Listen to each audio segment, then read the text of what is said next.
Yo, what's up, Seahawks Nation? Victor here.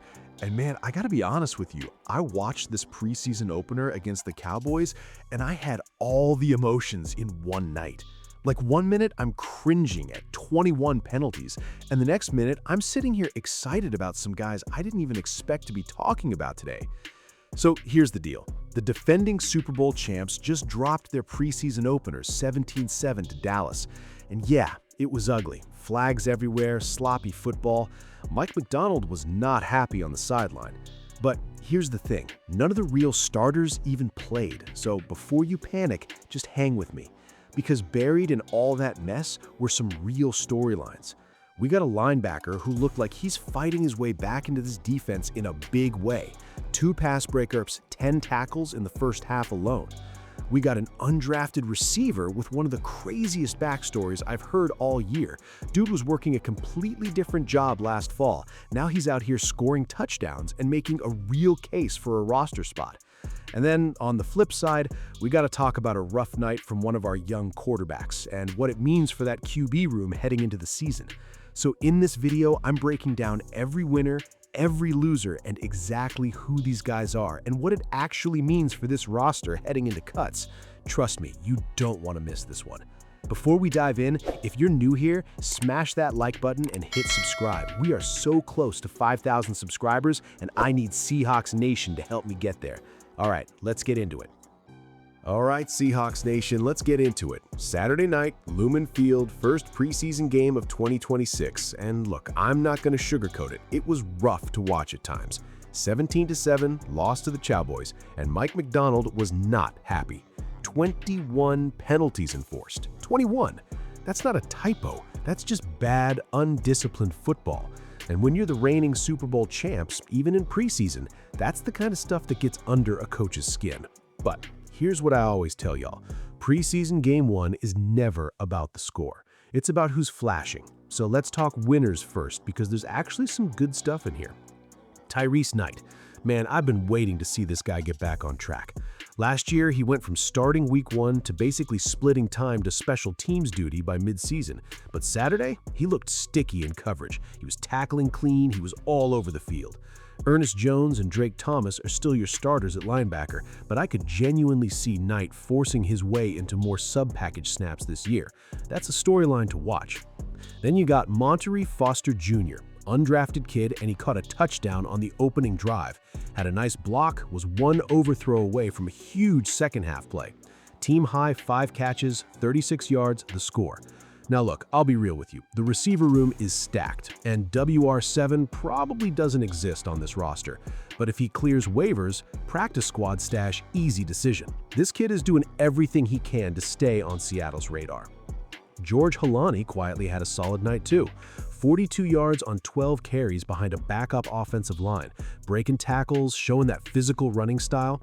And Noah Igbenogany, the free agent corner, he locked down Marquez Valdez-Scantling on a deep ball and got a pressure that forced a bad throw.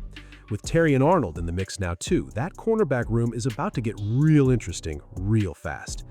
Now, the losers, and this is where I start getting a little concerned, NGL.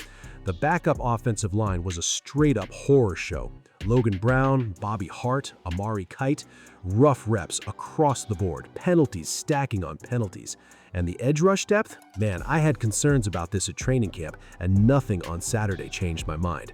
Outside of Jalen Gaines flashing a couple times, there's just no gem hiding on that depth chart right now. And with question marks at that position long-term, that's something I'm keeping an eye on. Drew Lock wasn't sharp either. 9 of 13 for just 40 yards. And Jalen Milroe? Look, the tape wasn't as bad as the box score, 5 of 8 for 36 yards, but he also lost 27 yards on sacks and finished with single-digit net passing yards. Single digits. That's rough on paper, even if some of it wasn't really on him. So look, mixed bag of a night. Some real bright spots, some real concerns. But that's just one side of what happened this weekend, because there's another angle to this preseason opener that I haven't even touched yet, and trust me, it changes how you look at a couple of these storylines. Stick around, because we're getting into that right now. Seahawks Nation, Victor back with you. And before I get into this, real quick, if you're enjoying this breakdown, smash that like button and hit subscribe.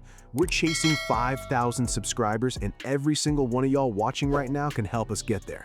Okay, let's dive in. So we already talked about the box score from that Cowboys game, the losses, the penalties, the mixed performances, but now I want to zoom in on the details, because this is where it actually gets good. This is the stuff that tells you who these guys really are. Let's start with Tyrese Knight, because the numbers on this dude blew me away when I saw them. 2 pass breakups and 10 tackles in the first half alone. On Dallas's opening drive, he's got tight coverage on their receiver for a 3rd down breakup. Later in the half, he lays a punishing hit on their tight end for another one. This is a guy who was a 4th-round pick back in 2024, lost his starting job to Drake Thomas last year, but that wasn't even on him. Thomas was just playing lights out. And when Thomas went down with an injury in Week 10, Knight stepped up with 2 forced fumbles that turned into scoop-and-score touchdowns. Man, I love players like this. McDonald's shown before he'll get creative to find snaps for guys who earn it, and Knight is earning it. Now, Jalen Milroe.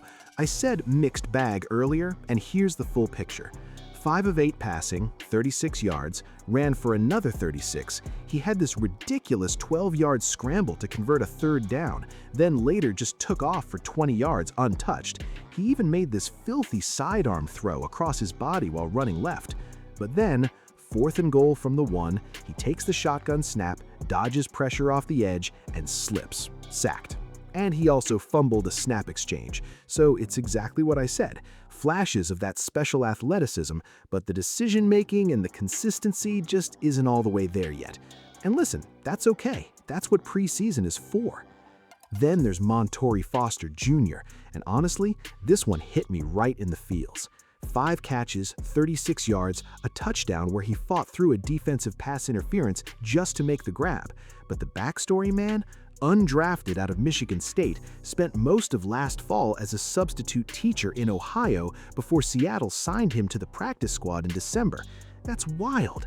That's a guy who was in a classroom teaching kids 9 months ago, and now he's out here scoring touchdowns for the defending Super Bowl champs.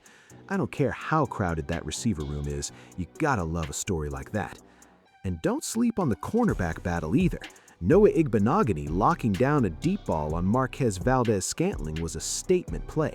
Nehemiah Pritchett didn't have the same flash and gave up a 3rd down completion. And rookie Julian Neal, who was supposed to be in this competition too, is still out with that undisclosed injury, so that whole CB3 job is still wide open. So here's where I land on all of this. When you put Notice 1 and this together, the box score and the details, I actually think this is a more encouraging picture than that 17-7 final made it look. Yeah, the offensive line depth is a real concern, and the edge rush depth is a real concern too. I'm not going to pretend those don't matter. But you've got a linebacker fighting his way back into relevancy, a receiver with one of the best stories in camp, a young quarterback showing real flashes even in a rough box score, and a cornerback competition that's actually got some juice to it. This is decisive stuff, Seahawks Nation. Roster cuts are coming, and preseason Game 1 just gave McDonald and this staff a lot to think about. I'm choosing to be hopeful here, but I'm watching those O-line and edge spots real close the next 2 weeks. That's what I got for you today. If you rock with this breakdown, like the video, subscribe to the channel. Let's get to 5,000 together. I'll see y'all next time. Go Hawks!